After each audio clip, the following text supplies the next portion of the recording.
Me llamo Rogelio Méndez, tengo 73 años y hoy quiero contar cómo mi propia hija me partió el alma un día antes de su boda.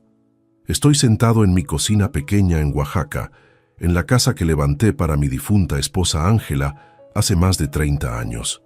Frente a mí hay papeles, recibos y facturas. Mañana mi hija Lucerito se casará con Javier Benítez, un muchacho de familia conocida que tiene negocios en el centro de la ciudad. 18 meses me preparé para este día. Ahorré cada peso posible. Vendí el terreno que tenía en las afueras de la ciudad, el único recuerdo que quedaba de mi padre. Recibí 750,000 pesos por él, una fortuna para un albañil jubilado como yo. Pero no dudé en usar todo ese dinero para que mi niña tuviera la boda de sus sueños. Reservé el Salón Hacienda San Robles, compré el vestido más hermoso y pagué cada detalle que ella pidió. Mientras revisaba los recibos en la mesa, mis manos temblaban. Están llenas de cicatrices por tantos años de cargar ladrillos, mezclar cemento y levantar muros.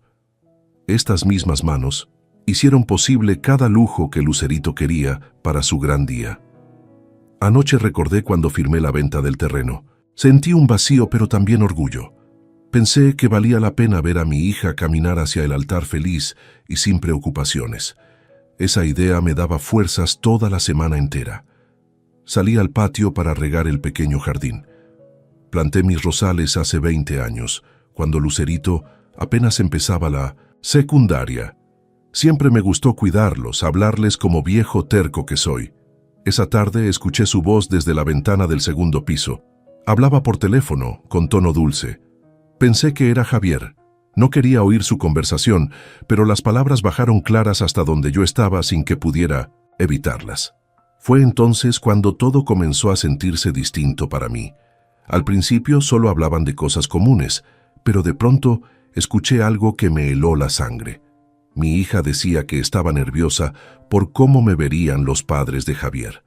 Contó que le daba pena mi olor a cemento, mis manos ásperas y mi traje viejo. Dijo que sería mejor inventar que yo estaba enfermo para que no fuera a la boda. Sentí como el mundo se me movía mientras el agua caía sobre la tierra sin control. Me quedé quieto, sosteniendo la regadera con manos que ya no sentía. Nunca imaginé que Lucerito pensara así de mí. Recordé cada sacrificio que hice desde que era niña, cada turno extra, cada noche sin descanso. Todo eso parecía no valer nada para ella. Mientras escuchaba su risa nerviosa con Javier, algo dentro de mí se rompió. Supe que, aunque yo la amaba con toda el alma, para ella solo era un estorbo, en su gran momento soñado por años. Cuando dejó de hablar por teléfono, recogí la regadera del suelo y traté de seguir regando los rosales. Pero mis manos temblaban tanto que apenas podía dirigir el agua. Miré esas flores que ella quería llevar en su ramo, flores que cuidé por décadas. Pensé en Ángela, mi esposa, y en cómo habría sufrido al escuchar a nuestra hija decir esas cosas. Sentí un dolor profundo que no sabía cómo sostener en medio de un silencio que partía mi alma. Esa noche casi no dormí. Me senté en la mesa de la cocina a mirar cada recibo, cada contrato, cada peso que puse para su felicidad. Pensé en hablar con ella, pero luego recordé sus palabras. No eran dudas pasajeras, eran vergüenza hacia mí, y entendí que seguir adelante con la boda solo me quitaría la poca dignidad que me quedaba. Decidí que al amanecer haría algo que nunca imaginé en mi vida y que cambiaría nuestro destino para siempre. Antes de que saliera el sol, me puse mi único traje negro. Me arreglé la corbata y respiré hondo. No quería parecer un viejo derrotado, sino un hombre que toma una decisión firme. Llamé al salón para cancelar el evento. Luego hablé con la diseñadora del vestido, con la florista y con cada proveedor. Todos quedaron sorprendidos, pero mantuve mi voz tranquila. Por primera vez en mucho tiempo, decidí actuar pensando en mí y no en lo que otros querían. Cuando terminé todas las llamadas, me quedé un momento mirando la ventana. El cielo empezaba a aclarar y sentí una paz extraña. Sabía que en pocas horas Lucerito bajaría las escaleras esperando un día perfecto, pero ese día ya no existiría. Caminé hacia la sala, tomé papel y escribí una nota breve para ella. No quería herirla, solo quería decirle la verdad. Dejé la nota en la mesa del recibidor y esperé en 1900 silencio sin saber qué rostro mostraría al leerla. A las 10:30 escuché sus pasos bajando por la escalera. Venía cantando bajito, como una muchacha emocionada por el día más importante de su vida. Ya se veía en la iglesia, rodeada de invitados, con su vestido blanco y su sonrisa de princesa. Entró a la cocina buscando la tetera, pero se detuvo cuando vio el sobre en la mesa del recibidor. Lo tomó con curiosidad, lo abrió sin imaginar lo que iba a leer. Pasaron unos segundos de silencio y luego escuché su grito desde la sala. «¡Papá! ¿Qué significa esto?»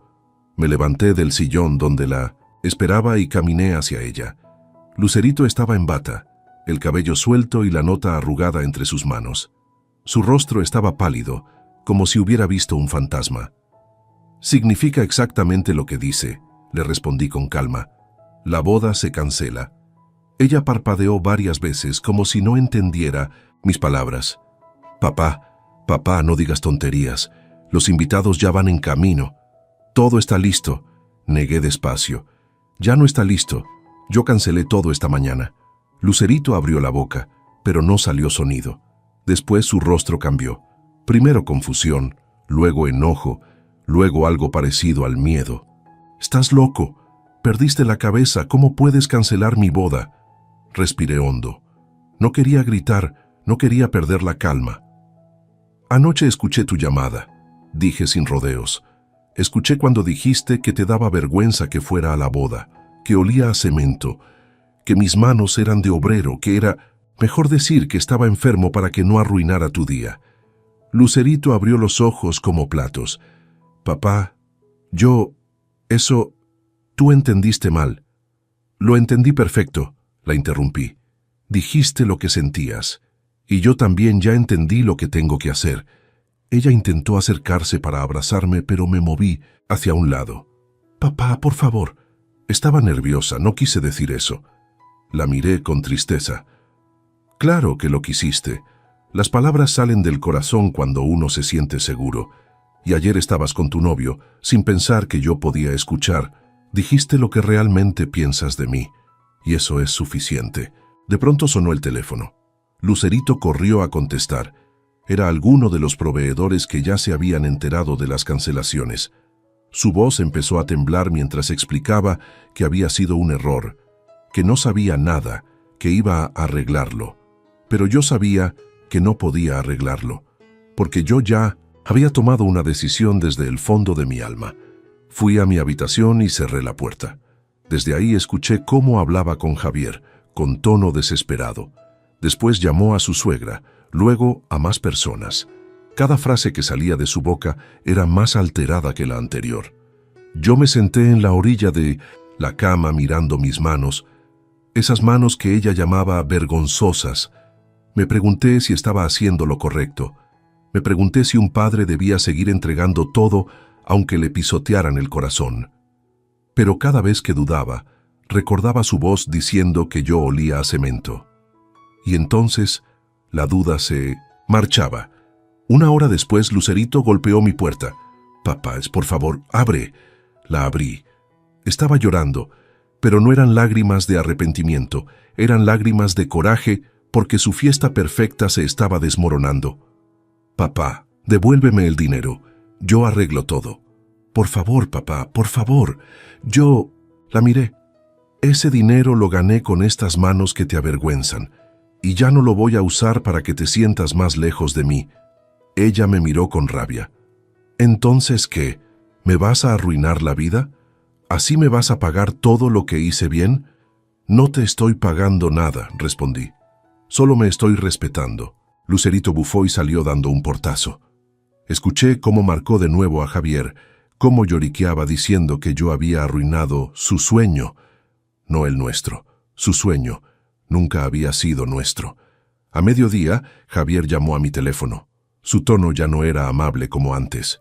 «Señor Rogelio, esto que está haciendo es inaceptable. Mi familia está indignada. Mis padres dicen que usted necesita ayuda médica. ¿Cómo se le ocurre cancelar todo el día de la boda? Hablé despacio. Tuve mis razones. Esto es una falta de respeto, respondió él. Destruyó nuestro futuro. También escuché tu risa anoche, Lisa. Dije, cuando te burlaste de mí, así que no me vengas a hablar de respeto. El silencio se hizo pesado. Luego él soltó palabras duras, llenas de enojo. Yo simplemente colgué. Las horas siguientes fueron un torbellino. Gritos, llamadas, reclamos. El mundo de Lucerito se derrumbaba y yo sabía que ya no era parte de él. Pero mientras todo eso sucedía, yo sentí algo extraño dentro de mí. Algo que no había sentido en años. Sentí libertad. Sin embargo, lo que vino después fue peor. Y no tardaría en llegar. Los siguientes días fueron una tormenta que parecía no terminar. No había pasado ni una semana desde la boda cancelada cuando Lucerito volvió a la casa, no para verme como hija arrepentida, sino como alguien dispuesto a pelear. Entró empujando la puerta, con la mirada dura y los labios apretados. Ya no lloraba. Ahora traía rabia y algo más frío. Cálculo. «Papá», me dijo sin saludar, «necesitamos hablar de tus decisiones». «No hay nada que hablar», respondí sin levantarme de la silla. «Claro que sí, me dejaste en vergüenza frente a toda la ciudad. ¿Sabes lo que dicen de mí? ¿Sabes las deudas que quedaron?» No contesté. Ella respiró hondo, como si estuviera guardándose algo. «Quiero que me devuelvas el dinero que diste para la boda». Levanté la mirada. «Ese dinero era un regalo, hija, pero tú decidiste avergonzarte de quien te lo dio». Lucerito apretó los dientes. «Entonces me obligas a tomar medidas». «Haz lo que tengas que hacer», dije. Y lo hizo. 3 días después recibí una citación del juzgado. Lucerito y Javier estaban pidiendo que me declararan incapaz. Alegaban que sufría demencia, que no pensaba con claridad, que tomaba decisiones peligrosas. Decían que cancelar la boda era prueba de una mente enferma. Cuando leí las palabras tutela y tratamiento obligatorio, sentí como si alguien me enterrara un puñal en el pecho. Mi propia hija quería quitarme mi libertad, no solo mi dinero, mi dignidad. En la primera audiencia, el abogado de Javier, un señor muy elegante apellidado Mendoza, habló como si estuviera presentando un espectáculo. «Su señoría», decía con voz fuerte, «tenemos a un hombre mayor que destruyó la boda de su única hija sin razón alguna. Un acto impulsivo, irracional. Ninguna persona sana cancela un evento así a horas de celebrarse». Presentaron pruebas, supuestos doctores privados que afirmaban que yo mostraba señales de deterioro mental, y trajeron testigos, gente a la que ni recordaba haber visto en años. La vecina Lupe, con voz temblorosa, declaró: «El señor Rogelio últimamente hablaba solo en el jardín, se veía confundido, ya no era como antes». Un antiguo compañero de construcción, Mario, dijo: «Perdía herramientas, se equivocaba en cosas simples. Yo creo que ya no está bien». Lucerito se sentó frente a la jueza con ropa sencilla, el cabello recogido y un pañuelo en la mano. Parecía una niña buena. «Su señoría», dijo entre suspiros, «estoy muy preocupada por mi papá. Últimamente está diferente. Olvida cosas, toma decisiones sin sentido. No quiero que se haga daño, solo quiero que reciba tratamiento». Cada palabra de ella era un golpe. No me defendía. No decía que yo había trabajado toda mi vida para ella. No decía que yo estaba bien. No. Ella prefería pintarme como un viejo perdido para quedarse con lo que quedaba de mi dinero. Pero yo no estaba solo. Después de esa audiencia busqué un abogado por mi lado. No quería uno elegante. Quería uno honesto. Encontré al licenciado Ramón Ceballos, un hombre de mi edad, de manos gastadas y voz tranquila. «Don Rogelio», me dijo después de escuchar toda mi historia, «aquí no se trata de locura, se trata de dinero. Vamos a demostrar la verdad. Lo primero que hicimos fue ir al Hospital General de Oaxaca. Nada de doctores privados comprados. Ahí me evaluaron psiquiatras, neurólogos y terapeutas. Me hicieron preguntas, pruebas de memoria, ejercicios de lógica. Me revisaron la cabeza con máquinas modernas. Pasé horas ahí. Al final cada uno escribió lo mismo. El paciente se encuentra en estado mental normal para su edad. Mi abogado reunió testigos verdaderos.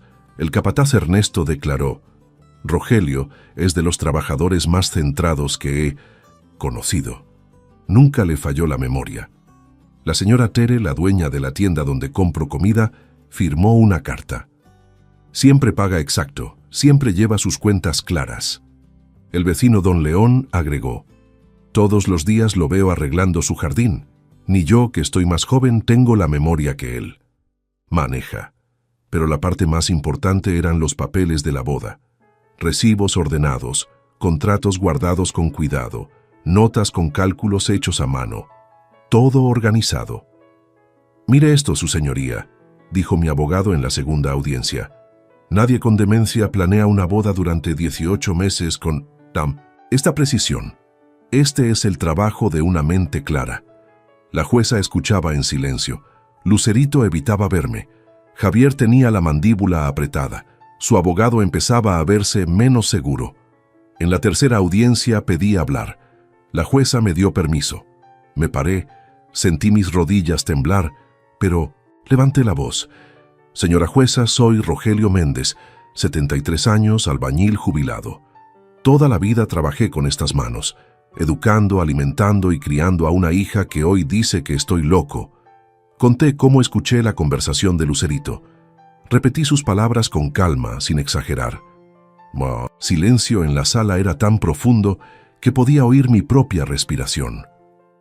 Mi hija dijo que le daba vergüenza que yo fuera a su boda. Por eso la cancelé. No por estar enfermo, sino por respeto propio. ¿Es enfermedad defender la dignidad de uno? La jueza me miró como si por primera vez realmente me estuviera viendo. Mientras hablaba sentí algo que no había sentido en mucho tiempo. Firmeza. No odio, no rencor. Firmeza. Aquella que se construye con años de aguantar, trabajar y callar. Y fue en ese momento cuando supe que la verdad estaba de mi lado. Pero todavía faltaba escuchar el veredicto. Y ese día cambiaría todo. La última audiencia fue la más larga. El juzgado estaba lleno, aunque el caso no era famoso. Era el morbo de la gente, el chisme que ya había corrido por Oaxaca. La hija que demandó al papá para quitarle el dinero. Varios vecinos se habían enterado y estaban ahí, sentados, fingiendo que tenían algún trámite pendiente, pero en realidad habían ido a ver cómo terminaba la historia. Lucerito y Javier llegaron con su abogado Mendoza, los tres vestidos impecablemente, como si eso cambiara algo. Yo entré con el licenciado Ceballos, que no usaba trajes caros, pero tenía los ojos de un hombre que pelea por la verdad y no por dinero. La jueza, doña Marcela, empezó leyendo los documentos finales. Primero los de los médicos privados que presentó Lucerito.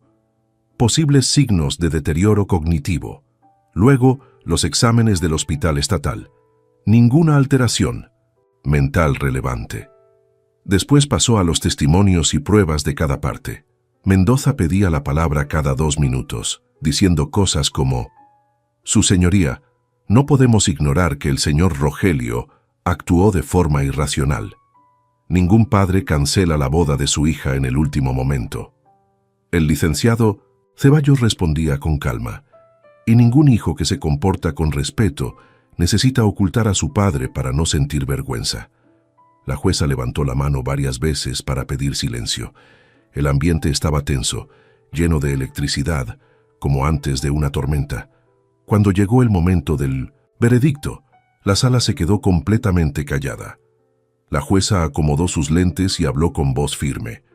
Después de evaluar todas las pruebas, exámenes médicos y testimonios, este juzgado determina que el señor Rogelio Méndez es completamente capaz. No se encontró ninguna señal de enfermedad mental ni incapacidad. La cancelación de la boda, aunque causó conflicto familiar, no es prueba de demencia, es una decisión personal y consciente, dijo, dejando caer cada palabra como un martillo sobre la mesa. Lucerito soltó el aire de golpe, como si alguien le hubiera dado un golpe en el estómago. Javier negó con la cabeza, molesto. Mendoza bajó la mirada, derrotado. Por lo tanto, continuó la jueza, se rechaza la solicitud de tutela. La última frase cayó como un rayo. Este juzgado considera que el señor Méndez actuó movido por la necesidad de defender su dignidad, no por enfermedad. No, hubo aplausos, pero varios murmuraron un bien hecho casi inaudible. Lucerito recogió sus cosas sin mirarme. Javier salió de la sala sin despedirse de nadie. Ese día no perdí una batalla legal, perdí a mi hija. Y aún así, por extraño que parezca, sentí alivio. Cuando salí del juzgado, el aire me supo distinto, más ligero. Respiré profundo. Era como si durante años hubiese llevado encima un costal lleno de piedras y de pronto alguien me las quitara. Me apoyé en la baranda de las escaleras y miré las calles de Oaxaca llenas de vida. A un costado, el licenciado Ceballos me puso una mano en el hombro. «Ganamos, don Rogelio». «Sí», respondí, «pero el precio fue alto». «A veces la paz cuesta más que la guerra», me dijo él. «Pero vale la pena». Tenía razón. Regresé a mi casa, la misma que había construido con tanto amor para Ángela. Entré y todo me pareció más vacío que nunca. Cada rincón estaba lleno de recuerdos de Lucerito. La mesa donde hacía tareas, la escalera donde jugaba a ser maestra, el cuarto donde dormía, el patio donde bailaba cuando le compraba un juguete nuevo. Pero ahora esos recuerdos no eran dulces. Eran cuchillos que me cortaban despacio por dentro. Durante días me levantaba sin ganas. Me sentaba en la cocina a mirar la pared. Todo me recordaba que mi hija ya no era la niña que me abrazaba por las mañanas. Era una mujer que intentó quitarme la dignidad para quedarse con mi dinero. Los vecinos venían a buscarme. Don León me tocaba la puerta para invitarme un café. Doña Tere me traía pan recién hecho. Todos decían lo mismo. «Usted hizo lo correcto, don Rogelio», y aunque sus palabras eran sinceras, no quitaban el vacío que yo sentía. Por primera vez en la vida me descubrí hablando con Ángela en voz alta, como si estuviera ahí sentada frente a mí. «Vieja, ya no puedo seguir aquí. Esta casa está llena de cosas que duelen». Una tarde, mientras regaba los rosales, aquellos que Lucerito quería llevar en su ramo, tuve un pensamiento que me asustó por lo claro que llegó. Si me quedo aquí, me voy a morir triste. Ese mismo día caminé al centro y entré a una agencia de bienes raíces. Una muchacha joven me recibió con una sonrisa. «¿En qué puedo ayudarle?» «Quiero vender mi casa», respondí sin dudar. Ella abrió los ojos, sorprendida. «¿Está seguro, señor? Esta casa es bonita. Está en buen barrio». «Más seguro que nunca», le dije. En una semana ya había comprador. Un ingeniero con su esposa embarazada. Cuando recorrieron la casa, la mujer acarició las paredes y dijo: «Se siente el cariño con el que la construyeron». Yo solo respondí: «Sí, pero ese cariño ya no vive aquí». Firmé la venta sin mirar atrás. Empaqué solo una maleta, una foto de Ángela y poco más. Dejé todo lo demás porque ya no me pertenecía. Con el dinero de la venta tomé un autobús rumbo a Veracruz. No sabía qué iba a encontrar. Solo sabía que necesitaba empezar de nuevo y que, por primera vez en muchos años, ese camino era solo para mí. Llegué a Veracruz una mañana, clara, con el aire húmedo y el olor a mar colándose entre las ventanas del autobús. No conocía a nadie ahí. No tenía planes, ni dirección fija, ni idea exacta de qué haría. Pero sentí algo que hacía décadas no sentía: libertad. Un hombre viejo con una maleta y un recuerdo, buscando un sitio donde su alma pudiera descansar. Tomé un taxi hasta un barrio de pescadores en las afueras de la ciudad. Había leído un anuncio de una casita en venta y decidí ir sin pensarlo mucho. El barrio era sencillo, tranquilo, con calles de tierra y casas pintadas con colores gastados por el sol. Los pescadores remendaban redes frente a sus puertas. Los niños corrían descalzos. Las gaviotas volaban bajo, gritando como viejas chismosas. La casita estaba al final de una calle angosta, cerca del mar. Paredes blancas, techo de teja roja, una terraza pequeña con vista directa al agua. Me recibió don Rafael, un capitán de barco ya retirado. un hombre delgado con barba blanca y ojos vivaces. «Pásele, don Rogelio», me dijo. «Esta casita ya no es para un viejo marinero como yo. Aquí debe vivir alguien que necesita paz». Entré. Los cuartos eran sencillos, sin lujos, pero había silencio. Un silencio bueno, de esos que abrazan. Desde la ventana se veía el Golfo de México brillante bajo el sol. Yo, que viví toda mi vida entre cemento y ruido, sentí como si alguien me quitara un peso del pecho. «¿Y por qué la vende?», le pregunté. «Los hijos me llevan a la capital», respondió él. «Allá dicen que me van a cuidar, pero yo sé que quieren vigilar mi pensión. Así es la vida», sonrió triste. «Pero esta casita fue mi refugio. Aquí uno puede pensar sin que nadie lo apure». Lo dijo con una sinceridad que me tocó el alma. Entendí exactamente a qué se refería. Ese mismo día la compré, usando solo la mitad del dinero de la venta de mi casa en Oaxaca. Don Rafael me entregó las llaves, me estrechó la mano y me dejó con mi nueva vida. Esa primera noche dormí en un colchón prestado, escuchando el canto lejano de las olas. No lloré ni extrañé nada. Solo sentí descanso. Era como si mi corazón por fin hubiera encontrado un rincón donde nadie lo pisoteara. Los siguientes días fueron lentos y suaves. Compré una cama sencilla, una mesa de madera con 2 sillas, una estufa económica. No necesitaba más. Cada objeto ocupaba su lugar sin ruido, sin presiones, sin recuerdos que dolieran. Lo primero que hice fue salir a la terraza con una taza de café. Frente a mí, el mar se movía con calma. El sol pintaba el cielo de naranja y rosa. Pensé en Ángela, en cómo siempre soñó con vivir cerca del mar cuando envejeciera. «Vieja», dije en voz baja, como si estuviera junto a mí, «mira dónde terminamos. Ojalá hubieras llegado hasta aquí». Sentí un pequeño nudo en la garganta, pero no fue tristeza, fue gratitud. Era como si por fin estuviera cumpliendo una promesa que no sabía que había hecho. Una semana después de vivir allí, apareció mi primer compañero, un gato flaco, color canela, con una oreja partida. Se sentaba en la cerca mientras yo tomaba café. Me miraba fijo, como si evaluara si valía la pena confiar en mí. «¿Tienes hambre, capitán?», le dije un día, recordando al dueño anterior. Le di un poco de pescado. Comió con cuidado, desconfiado, pero regresó al día siguiente. Desde entonces, es mi sombra fiel. Lo llamé capitán. Él manda en la casa más que yo. Duerme en la terraza, se acuesta en mis pies cuando leo y maulla como si me estuviera regañando cada vez que tardo en servirle comida. Los vecinos del barrio me recibieron sin hacer preguntas.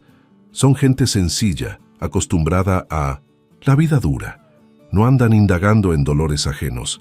Don Julián, pescador de manos fuertes, me lleva pescado fresco cada viernes. «Para el vecino nuevo», dice nada más. Su esposa, doña Consuelo, me regala tortillas hechas a mano. Los niños me saludan como si fuera su abuelo. «Buenos días, don Rogelio», gritan mientras corren atrás de una pelota. En ese barrio nadie sabía que yo venía escapando de una traición. Para ellos, solo era un viejito tranquilo que necesitaba descanso. Y esa simpleza me devolvió algo que no sabía que había perdido: la sensación de pertenecer. Mis días empezaron a tener un ritmo suave. Me levantaba temprano, hacía café y salía a la terraza a ver el amanecer. Después, regaba un pequeño jardincito detrás de la casa. Planté tomates y chiles.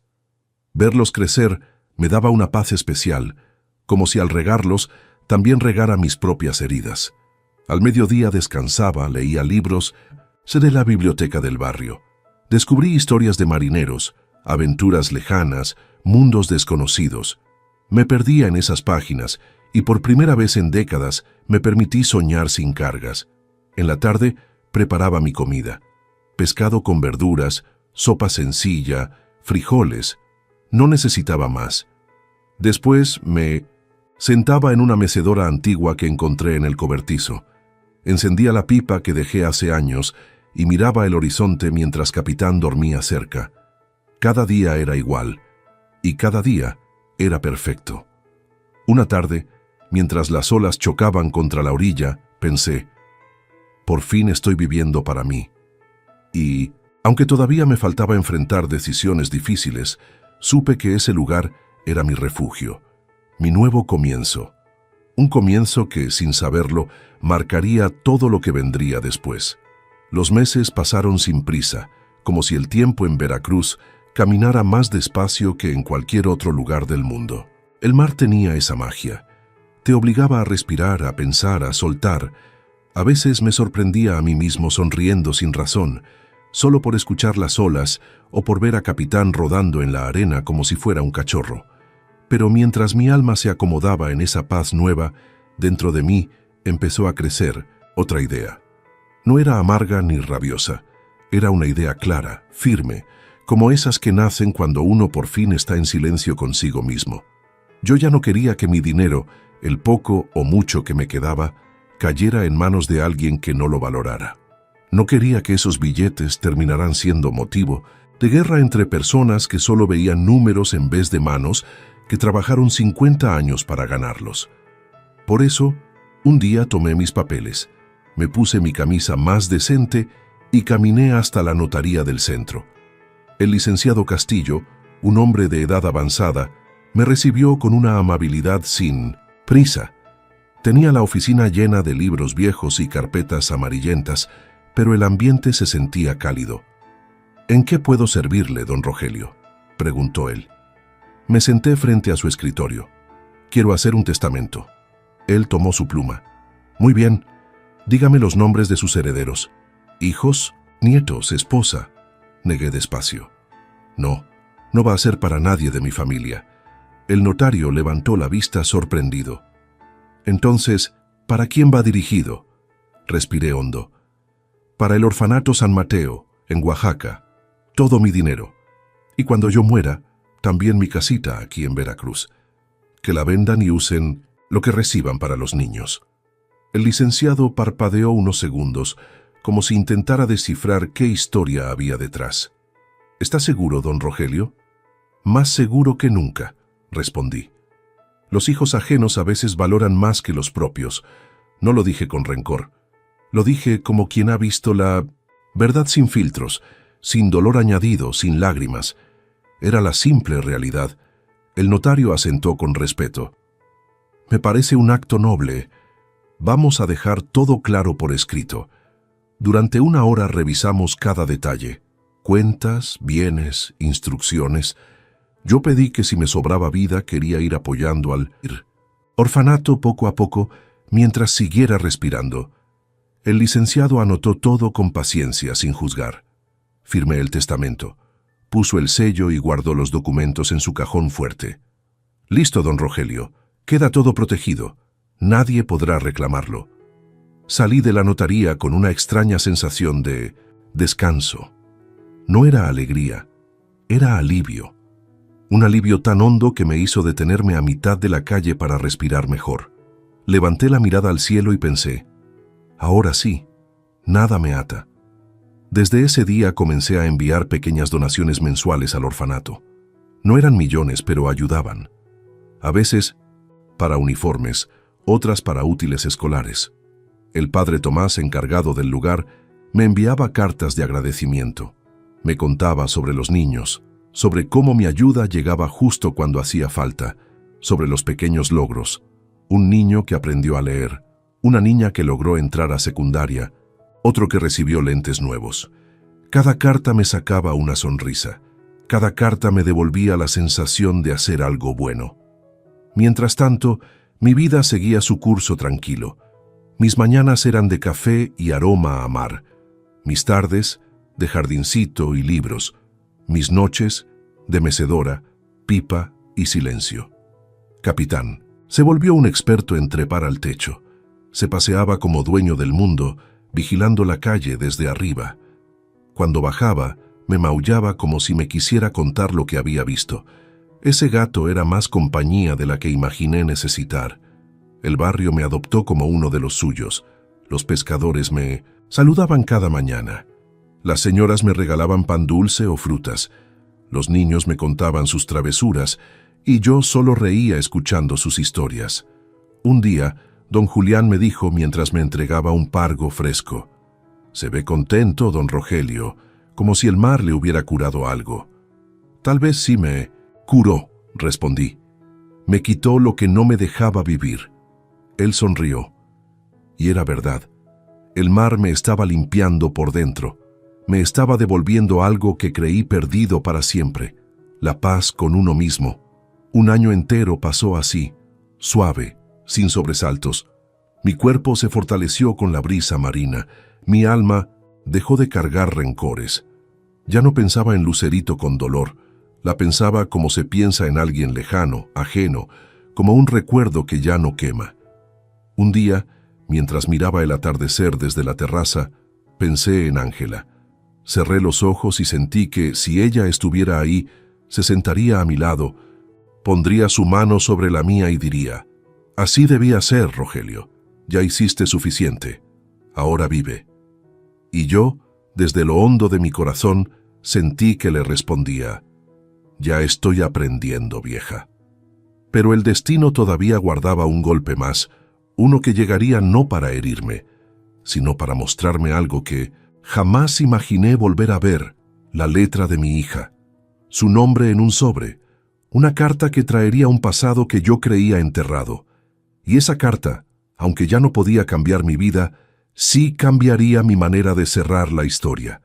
Una tarde de agosto, cuando el sol ya empezaba a esconderse detrás del mar y yo estaba sentado en la terraza con mi taza de café, escuché que alguien llamaba a la puerta.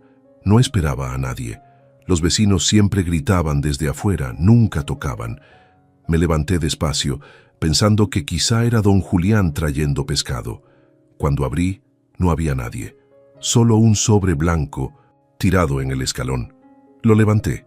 Sentí un pequeño escalofrío al ver el nombre escrito con letra conocida: Rogelio Méndez, y en la esquina del sobre, el remitente: Lucero Méndez de Luna, mi hija. Durante unos segundos no supe si abrir la carta o tirarla al bote de basura sin pensar. No por odio, sino porque ya no formaba parte de mi vida. Pero la curiosidad, esa que a veces uno cree dormida, despertó. Volví a la terraza, me senté y, con Capitán enroscado en mis pies, abrí el sobre con cuidado. La carta era larga, escrita con prisa, con algunas manchas como de lágrimas. «Papá», respiré hondo antes de seguir leyendo. «No tengo derecho a escribirte, lo sé. Han pasado 3 años y cada día pienso en lo que hice. Desde que cancelaste la boda, todo en mi vida se cayó. Javier me dejó a los pocos meses. Perdí mi trabajo porque la gente solo hablaba de la vergüenza de la boda arruinada. He pasado de empleo en empleo. Mi vida no es lo que soñé. He tenido noches en las que no duermo, pensando en cómo te traté. A veces creo que todo lo malo que me pasó es un castigo por la manera en que te hablé. Me avergoncé de ti, de tus manos, de tu olor a trabajo. Papá estaba ciega. No quiero tu dinero, ni tu casa, ni nada. Solo quiero pedirte perdón, solo eso. Perdón por haber sido la peor hija del mundo. Te lo ruego, papá. Perdóname. ¿Podemos vernos? ¿Podemos intentar sanar? Extraño a mi papá». Ahí terminó la carta. Me quedé viéndola mucho rato, sin sentir nada. No había rabia, no había tristeza, no había alegría. Era como si el corazón se hubiera quedado en pausa. El mar sonaba fuerte esa tarde, como si quisiera darme su propia opinión. Me levanté, caminé por la terraza unos minutos y luego bajé a la playa. Dejé que las olas me mojaran los pies.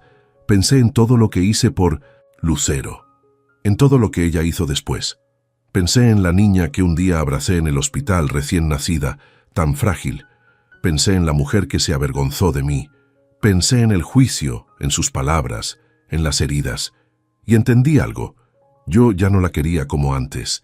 El amor de padre no se apagó, pero sí cambió. Se volvió distante, tranquilo, como quien recuerda un árbol que ya se secó. No quería hacerle daño. No quería vengarme.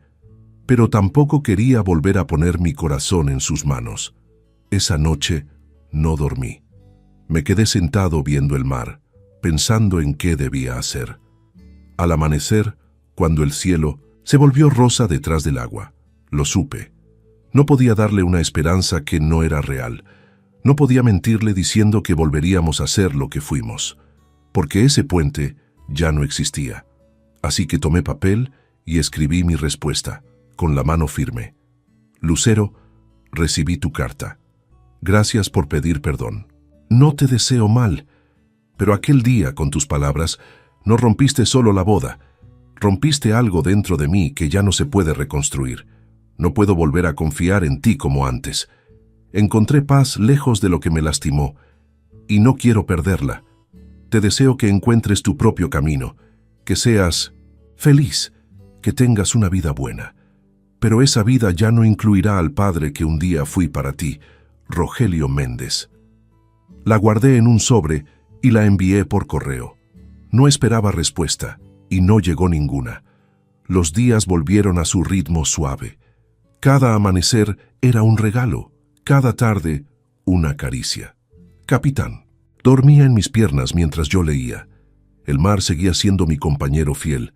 A veces alguien de Oaxaca me contaba alguna noticia de Lucero, que había cambiado de trabajo, que vivía en un departamento pequeño, que ya no veía a Javier, que seguía sola. Yo escuchaba esas noticias como quien escucha historias sobre alguien que conoció una vez, pero que ahora es solo un nombre. Ni alegría ni tristeza. Solo distancia. Como si la vida me hubiera enseñado a dejar ir sin rencor. Un año más pasó así. Una tarde, el padre Tomás del orfanato me envió una carta con fotos de algunos niños sonriendo. Con su letra grande y torpe me escribió: con su ayuda, don Rogelio, 3 jóvenes terminaron la preparatoria y 2 entraron a la universidad. Aunque usted no lo crea, aquí lo nombramos como nuestro abuelo a distancia. Todos preguntan por usted. Leí esa carta sentado frente al mar. Y ahí por primera vez en mucho tiempo me brotaron lágrimas. No por Lucero, no por la vida pasada, sino porque por fin entendí que había elegido el camino correcto. Dar amor donde realmente se recibe. Y aunque la historia con mi hija ya estaba marcada para siempre, aún quedaba un capítulo más. Uno que llegaría sin aviso. Uno que pondría a prueba mi paz. El tiempo siguió su curso tranquilo, como siempre pasa en los lugares donde el mar marca los días. Yo ya tenía 75 años cuando algo inesperado sucedió. No fue una carta, ni una visita, ni una llamada. Fue un golpe distinto, uno que llegó desde 1900, donde menos lo esperaba, mi propio cuerpo. Una madrugada desperté con un dolor fuerte en el pecho. No era punzante, pero sí pesado, como si alguien hubiera puesto un ladrillo caliente justo encima del corazón. Intenté sentarme, pero el mareo me obligó a quedarme quieto. Escuché a Capitán maullar, cerca de mi cama, preocupado. Me costaba respirar. Me quedé inmóvil varios minutos esperando que el dolor bajara. Cuando por fin pude incorporarme, caminé apoyándome en la pared hasta la cocina para tomar agua. El dolor disminuyó poco a poco, pero no se fue del todo. Me temblaba la mano y tenía un sudor frío en la frente. No te me vayas a morir, Rogelio, me dije a mí mismo. No aquí, no así. Al amanecer, cuando pude moverme mejor, fui a la clínica del barrio. La doctora, una mujer joven llamada Gabriela, me revisó con atención. Me tomó la presión, me escuchó el corazón, me hizo respirar profundo varias veces. Don Rogelio, me dijo con voz seria, necesito que vaya al hospital para que le hagan estudios. No es urgente de muerte, pero no es algo para ignorar. Me quedé callado un momento. ¿Tan malo es? No es que esté mal, es que no quiero que empeore, respondió ella. Es su corazón. Está cansado. Necesita descanso de verdad. En el hospital me hicieron electrocardiograma, estudios de sangre, rayos X. El cardiólogo me explicó con cuidado. Su corazón trabaja bien, pero hay señales de desgaste. Estrés acumulado, edad, quizá años de trabajo pesado. Nada grave todavía, pero tiene que cuidarse. Mucho. Salí del hospital con una mezcla de miedo y calma. Miedo porque uno nunca piensa que el cuerpo algún día va a pasar factura. Calma porque, dentro de todo, no se trataba de una sentencia. Era más bien una advertencia. Regresé a casa caminando despacio por la costa. El viento era fresco y las gaviotas volaban bajo. Capitán salió corriendo a recibirme apenas me vio llegar, como si supiera que algo en mí estaba distinto. Me senté en la terraza y me quedé viendo el mar largo rato. Entonces pensé en algo que no había querido aceptar. Yo ya estaba entrando en esa etapa donde uno debe prepararse para despedirse. No con prisa, pero sí con la mente clara. A pesar de eso, no sentí tristeza. Sentí gratitud por los años tranquilos que me regaló Veracruz. Pero también supe que debí tomar precauciones. Así que al día siguiente llamé al padre Tomás del orfanato. «Padre, quiero hablar con usted sobre el testamento», le dije. «¿Está bien, don Rogelio?», preguntó con preocupación. «Estoy vivo, que es lo importante, pero quiero dejar todo en orden por si un día mi corazón se cansa de verdad». El padre se conmovió. «Aquí los niños lo quieren mucho. No sabe cuánto bien ha hecho. Yo solo hice lo que cualquier persona haría cuando quiere que su esfuerzo termine en buenas manos», respondí. Esa tarde escribí una carta final para el orfanato, explicando cómo quería que usaran cada peso cuando yo faltara. No era una fortuna, pero sí lo suficiente para cambiarles la vida a varios niños. Después me senté en la terraza con Capitán y miré el cielo ponerse naranja. Días después, mi salud mejoró un poco. Los mareos se fueron. El dolor en el pecho ya no volvió tan fuerte. Aún así, seguí las indicaciones del cardiólogo. Caminar, comer ligero, no cargar cosas pesadas, descansar más. Me acostumbré a vivir más despacio. Pero Veracruz tenía una forma especial de darte vida, incluso cuando creías que ya estabas en las últimas. Cada amanecer me devolvía energía. Cada tarde en la mecedora me organizaba los pensamientos.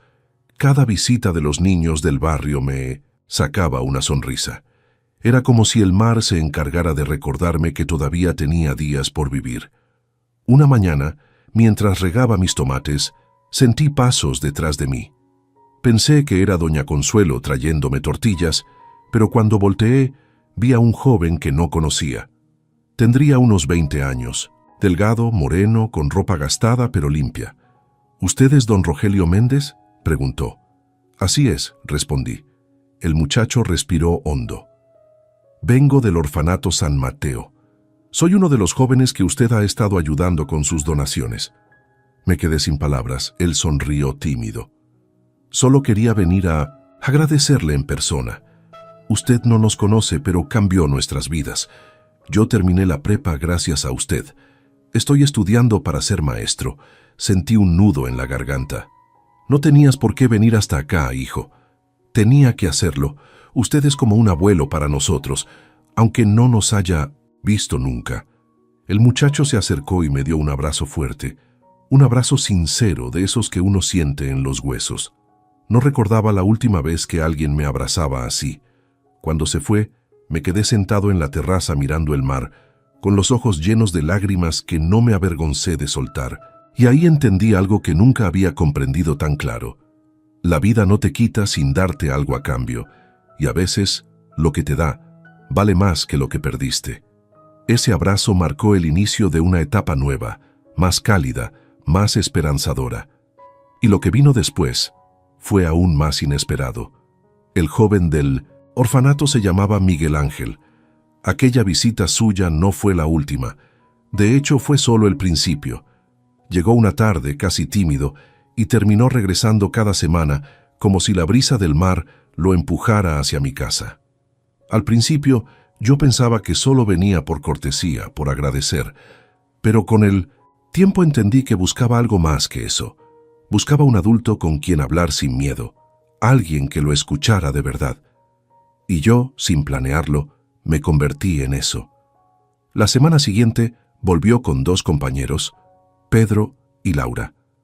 Traían una bolsa de pan dulce y una sonrisa que iluminaba la terraza.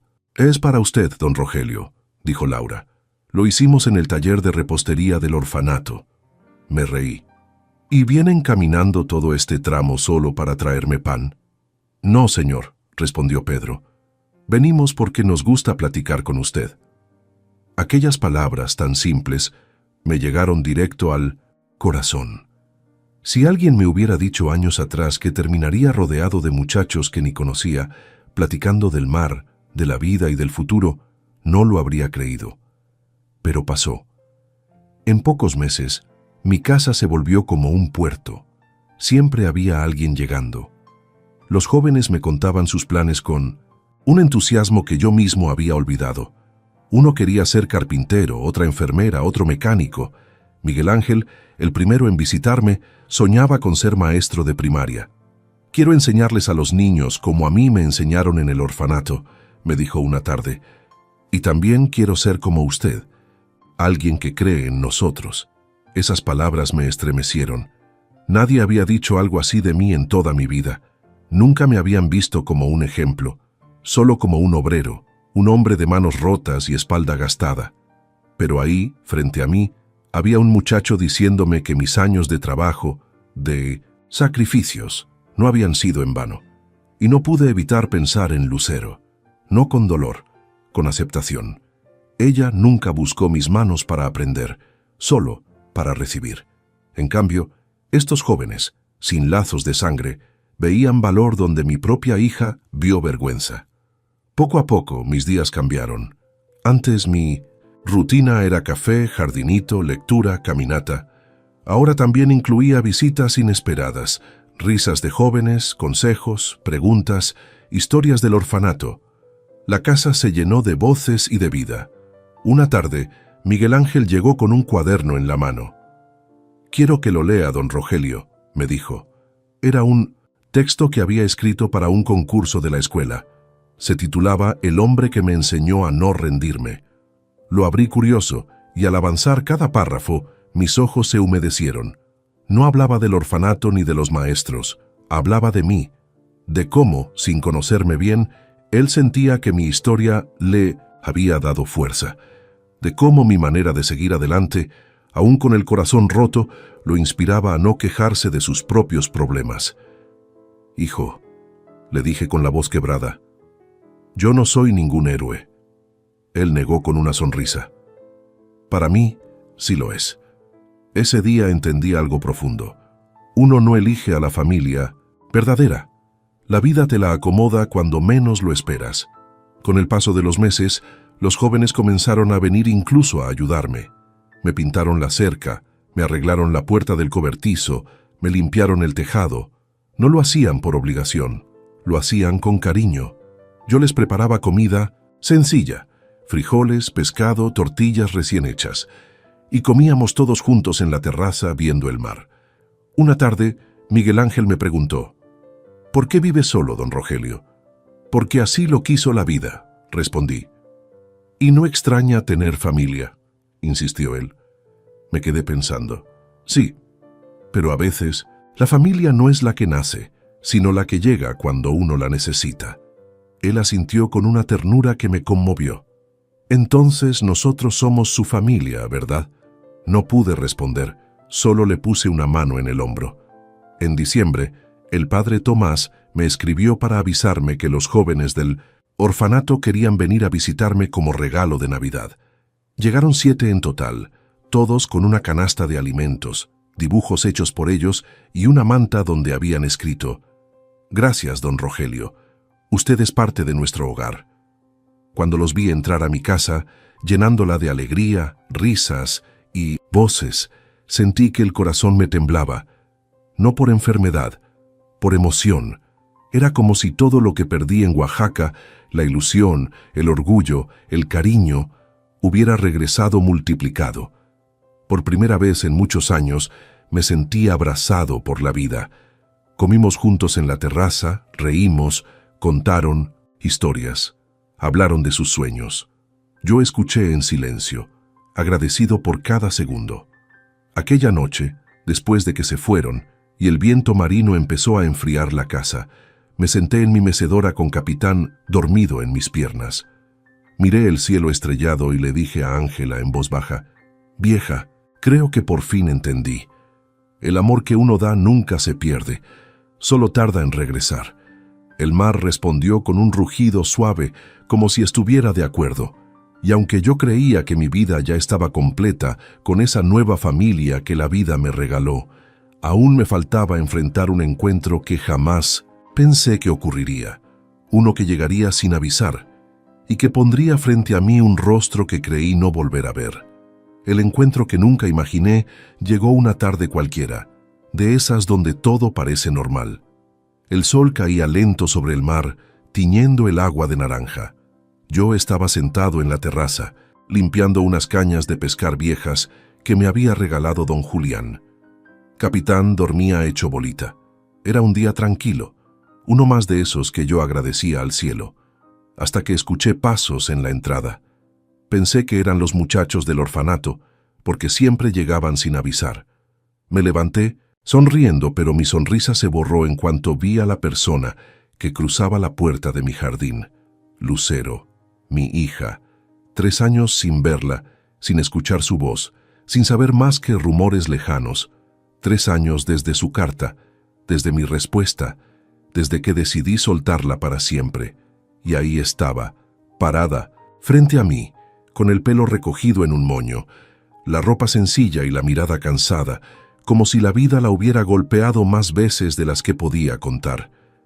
Mi corazón se detuvo un segundo, pero no por alegría ni por dolor. Fue sorpresa pura, sorpresa profunda. No esperaba verla nunca más. «Hola, papá», dijo con un hilo de voz. Yo me quedé en silencio, no porque no quisiera hablar, sino porque no sabía qué palabra era la correcta. Ella dio un paso hacia adelante, pero se detuvo al ver que yo no reaccionaba. «No vengo a pedir nada», dijo rápido. «No vengo por dinero ni por ayuda, solo necesitaba verte». Sus ojos se llenaron de lágrimas, pero no lloró. Parecía contenerse, como si cada lágrima fuera un peso que no quería soltar todavía. Se quedó ahí parada, esperando. Yo respiré hondo. Sentí que todo lo vivido pasaba frente a mí como una película. Su infancia, mis sacrificios, la boda, las palabras que escuché desde la ventana, la demanda, el juicio, la carta de perdón. Todo. «¿Cómo supiste dónde estaba?», pregunté al fin. «El padre Tomás», respondió ella. «Le escribí hace unos meses. Le dije que quería verte. Él me dio la dirección, pero me pidió que no viniera a molestarte, si tú no querías saber de mí». «¿Y por qué viniste hoy?», se le pregunté.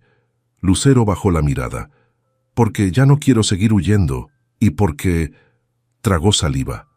«Porque no sé cuánto tiempo me queda para decirte esto mirando a tus ojos y no en un papel». Me quedé helado. «¿Estás enferma?», pregunté con la voz seca. Ella negó. «No, al menos no físicamente, pero ya estoy cansada, papá. Cansada de una vida que yo misma me arruiné. Cansada de cargar con la culpa de lo que te hice. Pensé que si te veía, aunque sea una vez más, podría soltar un poco este peso». Se limpió una lágrima y, por primera vez, desde que llegó, me miró directo. «No quiero justificarme. Lo que te dije aquel día no tiene perdón. Fui una soberbia, una egoísta.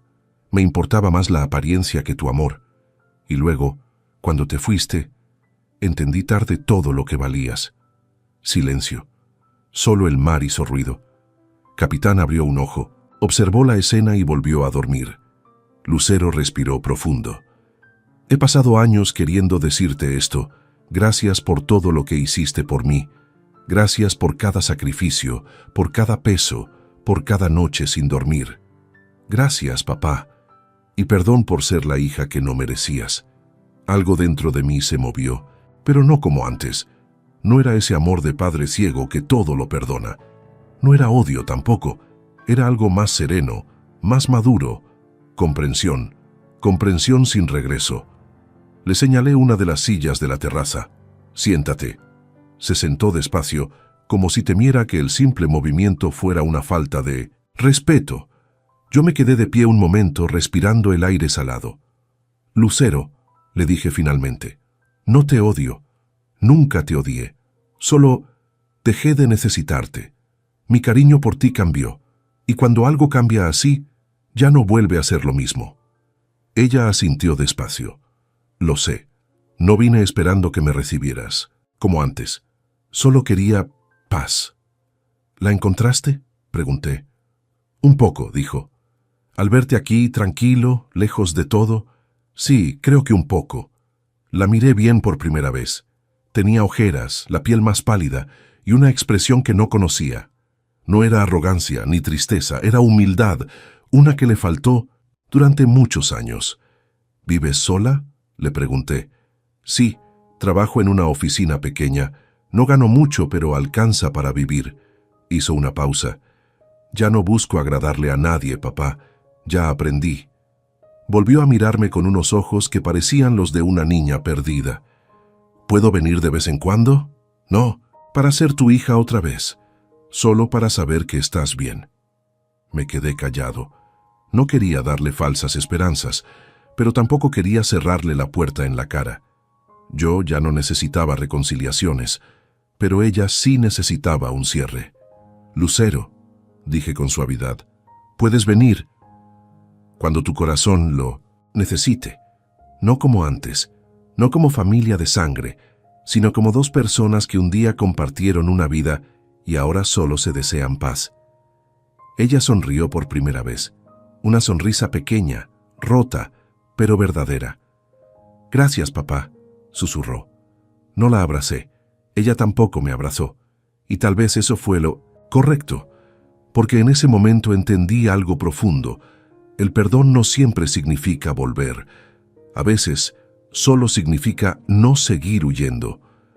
Lucero se levantó, me tomó la mano por un instante, suave, sin aferrarse, y se fue caminando por la calle de arena. No volteó. Yo tampoco lo hice. Cuando desapareció, me senté en la terraza, cerré los ojos y respiré hondo. Capitán subió a mis piernas y ronroneó, como si supiera que ese día mi alma había cerrado un capítulo que llevaba años entreabierto, y en ese silencio entendí que todavía faltaba algo más, algo que la vida me estaba preparando, y que llegaría muy pronto. Los días después de la visita de Lucero fueron distintos, no por dolor ni por alegría, sino por algo curioso, una calma más profunda de la que había conocido. Era como si el alma, después de haber llevado un costal lleno de recuerdos, por fin lo hubiera dejado en el suelo. No era reconciliación, no era volver a ser padre e hija, era un cierre, y los cierres, aunque no sanan todo, alivian. Pero la vida, que nunca deja de moverse como el mar, me tenía guardada otra sorpresa. Una mañana, mientras tomaba mi café viendo el amanecer, escuché voces afuera. Parecían varias. Me asomé y vi a los jóvenes del orfanato caminando hacia mi casa, todos juntos. Miguel Ángel venía adelante, con una sonrisa que no le cabía en la cara. «Don Rogelio, buenos días», gritó desde la entrada. Me levanté, sorprendido. «¿Qué hacen aquí tan temprano? ¿Ya no van a la escuela o qué?» Los 7 se rieron. «Hoy no», respondió Pedro. «Venimos porque queremos pedirle algo». Me llamó la atención su tono. Era respetuoso, pero había emoción, como si trajeran un plan entre manos. Los invité a pasar. Se acomodaron en la terraza como si fuera su casa, porque en cierta forma ya lo era. «A ver, dije, ¿qué se traen?» Miguel Ángel respiró hondo como si le costara contener la emoción. «Queremos que venga con nosotros al orfanato», fruncí el ceño. «¿Para qué? Si yo les mando dinero cada mes, y ya vinieron varias veces a visitarme». «No», intervino Laura, moviendo la cabeza. «Queremos que venga. Usted. Porque...» Me miró directo a los ojos.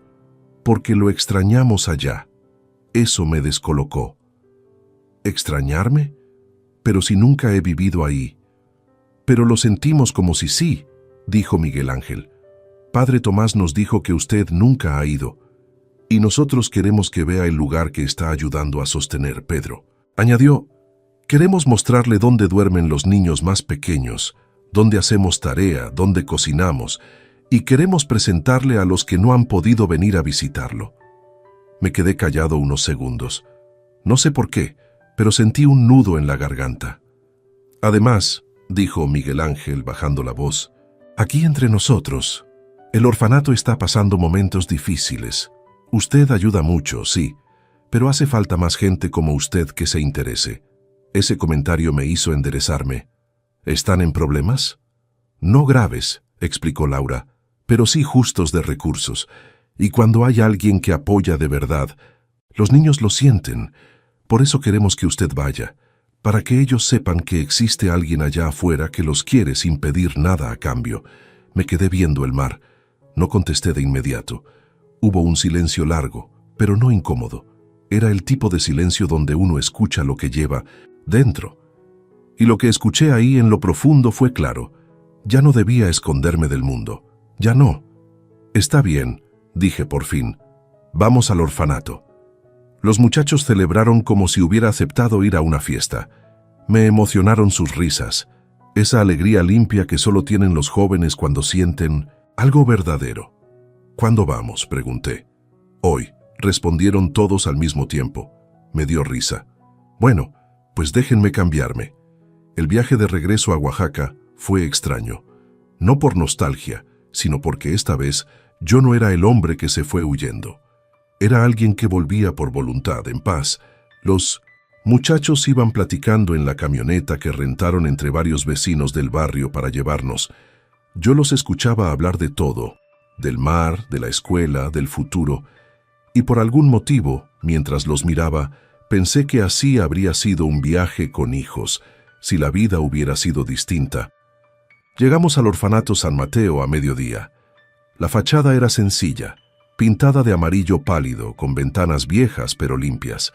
En la entrada estaba el padre Tomás, un hombre grande, de cejas gruesas y sonrisa amable. «Don Rogelio», dijo extendiendo la mano, «por fin lo conocemos en persona». «Aquí estoy, padre», respondí estrechando su mano con fuerza. «Los niños lo están esperando». Cuando entré, escuché un murmullo de voces que venían del comedor. Y de pronto, al cruzar la puerta, pasó algo que me dejó sin palabras. 30 niños se pusieron de pie al verme. 30. Los más pequeños corrieron hacia mí sin miedo, como si me conocieran desde siempre. «Él es don Rogelio», gritó uno. «El señor que nos manda cuadernos», dijo otro. «El de las galletas del mes pasado», gritó una niña de trenzas. Y sin pensarlo, me rodearon, me abrazaron, se colgaron de mis brazos. Sentí sus manitas cálidas, sus risas, su alegría sin condiciones. Por un momento no supe qué hacer. Mis manos temblaron, no de viejo, sino de emoción pura, transparente. El padre Tomás se acercó y me dijo en voz baja: «Ellos sienten cuando un corazón los quiere, aunque sea desde lejos». Me mordí el labio para no llorar, pero fallé. Una lágrima me cayó, luego otra, luego todas las que había guardado en silencio desde que Lucero me llamó vergüenza. Y ahí, rodeado de niños que no eran míos, pero que me querían como si lo fuera, entendí una verdad que jamás había visto tan clara. A veces la vida te quita a quien no te valora para abrirte la puerta a quienes sí saben amar. Esa tarde, sentado entre risas, dibujos, abrazos y voces, supe que mi historia todavía no terminaba. Y lo que vendría después iba a llenar mi alma de una forma que nunca imaginé. Aquella visita al orfanato cambió algo en mí, aunque en ese momento no pude explicarlo con palabras. Quizá fue la forma en que los niños me abrazaron sin conocer mi historia. Quizá fueron sus risas sinceras, o tal vez la mirada agradecida del padre Tomás. Lo cierto es que, cuando regresé a Veracruz, ya no era el mismo hombre. Tenía una sensación nueva en el pecho, algo parecido a propósito, como si por fin hubiera encontrado un lugar donde mi vida todavía podía servir de algo. Pasaron unas semanas. Seguía con mi rutina. El café en la terraza, el mar moviéndose lento, el gato dormido en mis pies. Pero ahora mis días tenían un brillo diferente. A veces, mientras pelaba tomates para la comida, me sorprendía pensando en los rostros de esos niños. En Ana, la de las trenzas, en Beto, que soñaba con ser piloto, en Raúl, que no dejaba de preguntar cosas, y en Miguel Ángel, que me veía como si yo fuera algo más que un hombre. Viejo, una mañana mientras pintaba la cerca, Escuché que alguien me llamaba desde afuera. «Don Rogelio, abra, soy yo, padre Tomás». Le abrí la puerta y lo vi parado con una sonrisa grande, como si trajera buenas noticias. «¿Qué lo trae por acá?», pregunté. «Vine a pedirle un favor», me dijo. «Bueno, más que favor, es una idea que tenemos todos en el orfanato». Le ofrecí una silla en la terraza. Él aceptó, se acomodó y miró el mar con esa calma que solo tienen los que han vivido muchas tristezas y aún así siguen creyendo en la bondad. «A ver, padre, dígame», le insistí. «Los muchachos y yo pensamos que usted podría venir a pasar unos días al orfanato cada mes», dijo con un tono suave. «No como visitante, como parte de la casa». Fruncí el ceño. «¿Parte de la casa?». «Sí», dijo él. «Ellos lo ven como un abuelo. Y créame, don Rogelio, esos niños necesitan figuras así. Alguien firme, alguien que los escuche, alguien que les cuente historias de vida. Además, creo que usted también lo necesita». Eso último me desarmó. «¿Y qué haría allá?», pregunté, tratando de mantener la seriedad. «Lo que hace aquí», respondió él. «Hablar, acompañar, contar anécdotas, escuchar. Usted no sabe cuánto bien hace solamente sentándose con ellos. Muchos no han tenido nunca a un adulto que les hable sin gritos ni prisas». Me quedé callado un rato. El viento golpeaba las palmeras y Capitán rondaba mis piernas como si quisiera que aceptara. «Déjeme pensarlo», dije. El padre Tomás sonrió como si ya supiera la respuesta. «Piénselo con calma, pero no tarde tanto. La vida no siempre espera». Esa noche casi no dormí. Me quedé en la terraza mirando las estrellas. Pensé en mi vida, en lo que había sido, en lo que todavía podía ser. Pensé en Lucero, en el dolor que ya no dolía, en la paz que había conseguido. Pensé en Ángela, en cómo me habría apoyado sin dudar. Ella siempre veía más lejos que yo. De pronto, entendí que no tenía nada que perder, y sí, mucho por dar. Decidí ir. El siguiente mes, empaqué una maleta pequeña y viajé de nuevo al orfanato. Me recibieron como si fuera un tío que vuelve de viaje. Abrazos, gritos, risas, dibujos hechos a mano. Me alojaron en un cuartito junto al jardín, con una cama sencilla y una ventana por donde entraba el olor a pan recién horneado de la cocina. Los días allá pasaban rápido. Me levantaba temprano y desayunaba con los chicos. Platicábamos de sueños, de la escuela, de lo que querían ser cuando crecieran. Algunos tenían heridas más profundas que un adulto podría imaginar, pero aún así reían, corrían, jugaban. Yo los escuchaba, los acompañaba, les contaba historias del mar, de las construcciones, de Ángela, de mi vida entera. Al principio pensé que yo era quien les daba algo, pero luego entendí que eran ellos quienes me estaban dando vida. Una tarde, mientras yo enseñaba a unos niños a clavar clavos sin machucarse los dedos, Miguel Ángel se acercó con la mirada seria. «Don Rogelio», dijo, «¿usted cree que un hombre puede tener dos familias?». «Sí», respondí sin dudar. «¿Y cree que usted ya encontró la segunda?», preguntó tímido. Lo miré, lo vi como nunca antes, y sentí que mi voz salía sin pensarlo. «Sí, hijo, aquí la encontré». Él sonrió de oreja a oreja y me abrazó. Pasaron meses así, meses llenos de niños, de risas, de aprendizajes. Yo regresaba a Veracruz solo para descansar unos días y luego volvía al orfanato con ganas de seguir acompañando. Y un día, mientras sentía las manos de un niño pequeño aferrarse a mi brazo, supe la verdad completa. No había perdido a mi hija. Había ganado muchas. No había dejado de ser padre. La vida solo me cambió los hijos, y entendí como un regalo final que a veces la sangre no crea familia, la bondad sí. Aquella tarde, mirando a esos niños que corrían felices entre los árboles, dije en voz baja, para que Ángela me escuchara desde donde estuviera: «Vieja, ya encontré mi hogar». Y así terminó mi historia, no en soledad, sino rodeado del amor más puro que existe, el amor agradecido. Una vez más por acá, huevón. Una noche más por acá, muchachos, con ustedes. Qué bueno verlos por acá. Aplausos. No lo merecemos, no lo merecemos. Después de un día tan berraco, weón. Después de un día tan agitado. Aquí estamos. Invictus. Me gustó esto. ¿Cómo vamos, parceros? Buenas noches, háblamelo de Ledán.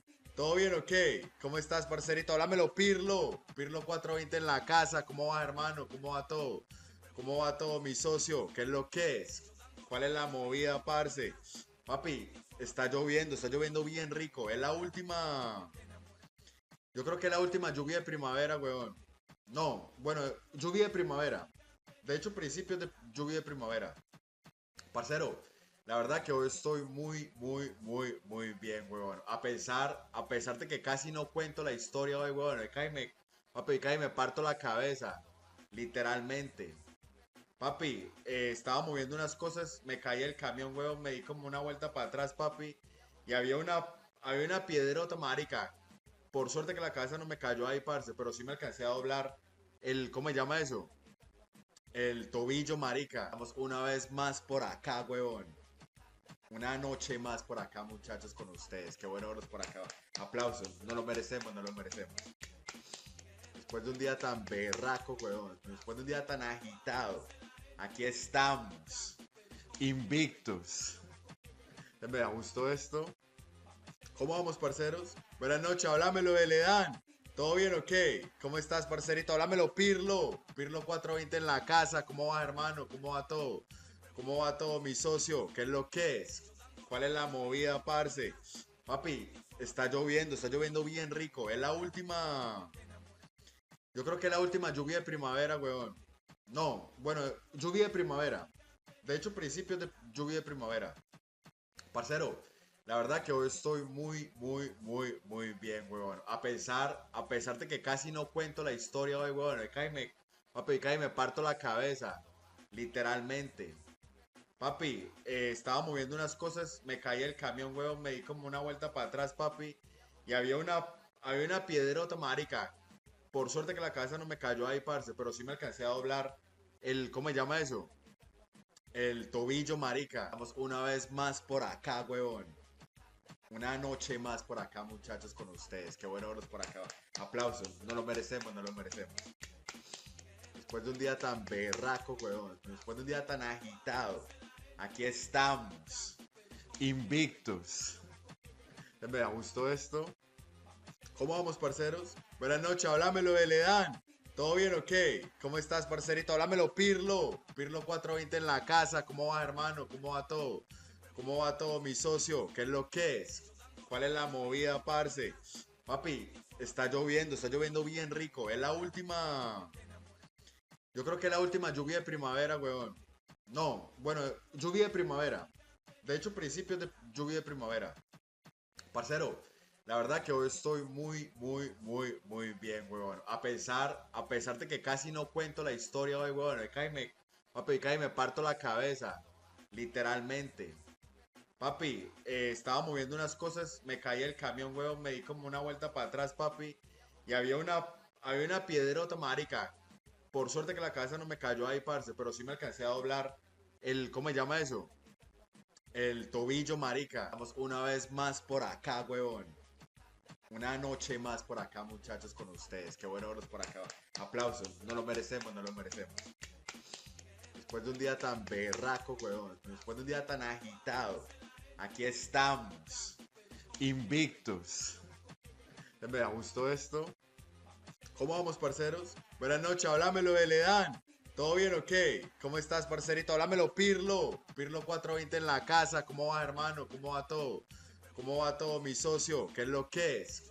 ¿Cuál es la movida, parce? Papi, está lloviendo bien rico. Es la última. Yo creo que es la última lluvia de primavera, weón. No, bueno, lluvia de primavera. De hecho, principios de lluvia de primavera. Parcero, la verdad que hoy estoy muy bien, weón. A pesar de que casi no cuento la historia hoy, weón. Papi, cae me parto la cabeza. Literalmente. Papi, estaba moviendo unas cosas, me caí el camión, weón, me di como una vuelta para atrás, papi. Y había una piedrota, marica. Por suerte que la cabeza no me cayó ahí, parce, pero sí me alcancé a doblar el, ¿cómo se llama eso? El tobillo, marica. Estamos una vez más por acá, huevón. Una noche más por acá, muchachos, con ustedes. Qué bueno verlos por acá. Aplausos. No lo merecemos, no lo merecemos. Después de un día tan berraco, huevón. Después de un día tan agitado. Aquí estamos. Invictus. Me gustó esto. ¿Cómo vamos, parceros? Buenas noches, háblamelo de Ledán. ¿Todo bien o qué? ¿Cómo estás, parcerito? Háblamelo, Pirlo. Pirlo 420 en la casa. ¿Cómo va, hermano? ¿Cómo va todo? ¿Cómo va todo, mi socio? ¿Qué es lo que es? ¿Cuál es la movida, parce? Papi, está lloviendo bien rico. Es la última. Yo creo que es la última lluvia de primavera, weón. No, bueno, lluvia de primavera. De hecho, principios de lluvia de primavera.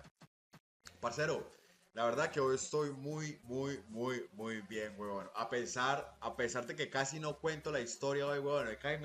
Papi, cae me parto la cabeza. Literalmente. Papi, estaba moviendo unas cosas, me caí el camión, huevón, me di como una vuelta para atrás, papi. Y había una piedrota, marica. Por suerte que la cabeza no me cayó ahí, parce, pero sí me alcancé a doblar el, ¿cómo se llama eso? El tobillo, marica. Estamos una vez más por acá, huevón. Una noche más por acá, muchachos, con ustedes. Qué bueno verlos por acá. Aplausos. No lo merecemos, no lo merecemos. Después de un día tan berraco, huevón. Después de un día tan agitado. Aquí estamos. Invictus. Me gustó esto. ¿Cómo vamos, parceros? Buenas noches, háblamelo de Ledán. ¿Todo bien o qué? ¿Cómo estás, parcerito? Háblamelo, Pirlo. Pirlo 420 en la casa. ¿Cómo va, hermano? ¿Cómo va todo? ¿Cómo va todo, mi socio? ¿Qué es lo que es? ¿Cuál es la movida, parce? Papi, está lloviendo bien rico. Es la última. Yo creo que es la última lluvia de primavera, weón. No, bueno, lluvia de primavera. De hecho, principios de lluvia de primavera. Parcero, la verdad que hoy estoy muy bien, weón. A pesar de que casi no cuento la historia hoy, weón. Papi, cae me parto la cabeza. Literalmente. Papi, estaba moviendo unas cosas, me caí el camión, weón, me di como una vuelta para atrás, papi. Y había una piedrota, marica. Por suerte que la cabeza no me cayó ahí, parce, pero sí me alcancé a doblar el, ¿cómo se llama eso? El tobillo, marica. Estamos una vez más por acá, weón. Una noche más por acá, muchachos, con ustedes. Qué bueno verlos por acá. Aplausos. No lo merecemos, no lo merecemos. Después de un día tan berraco, weón. Después de un día tan agitado. Aquí estamos. Invictus. Me gustó esto. ¿Cómo vamos, parceros? Buenas noches, háblamelo de Ledán. ¿Todo bien o qué? ¿Cómo estás, parcerito? Háblamelo, Pirlo. Pirlo 420 en la casa. ¿Cómo va, hermano? ¿Cómo va todo? ¿Cómo va todo, mi socio? ¿Qué es lo que es? ¿Cuál es la movida, parce? Papi, está lloviendo bien rico. Es la última. Yo creo que es la última lluvia de primavera, weón. No, bueno, lluvia de primavera. De hecho, principios de lluvia de primavera. Parcero, la verdad que hoy estoy muy bien, weón. A pesar de que casi no cuento la historia hoy, weón. Papi, cae me parto la cabeza. Literalmente. Papi, estaba moviendo unas cosas, me caí el camión, weón, me di como una vuelta para atrás, papi. Y había una piedrota, marica. Por suerte que la cabeza no me cayó ahí, parce, pero sí me alcancé a doblar el, ¿cómo se llama eso? El tobillo, marica. Estamos una vez más por acá, weón. Una noche más por acá, muchachos, con ustedes. Qué bueno verlos por acá. Aplausos. No lo merecemos, no lo merecemos. Después de un día tan berraco, weón. Después de un día tan agitado. Aquí estamos. Invictus. Me gustó esto. ¿Cómo vamos, parceros? Buenas noches, háblamelo de Ledán. ¿Todo bien o qué? ¿Cómo estás, parcerito? Háblamelo, Pirlo. Pirlo 420 en la casa. ¿Cómo va, hermano? ¿Cómo va todo? ¿Cómo va todo, mi socio? ¿Qué es lo que es? ¿Cuál es la movida, parce? Papi, está lloviendo bien rico. Es la última. Yo creo que es la última lluvia de primavera, weón. No, bueno, lluvia de primavera. De hecho, principios de lluvia de primavera. Parcero, la verdad que hoy estoy muy bien, weón. A pesar de que casi no cuento la historia hoy, weón. Papi, cae me parto la cabeza. Literalmente. Papi, estaba moviendo unas cosas, me caí el camión, huevón, me di como una vuelta para atrás, papi,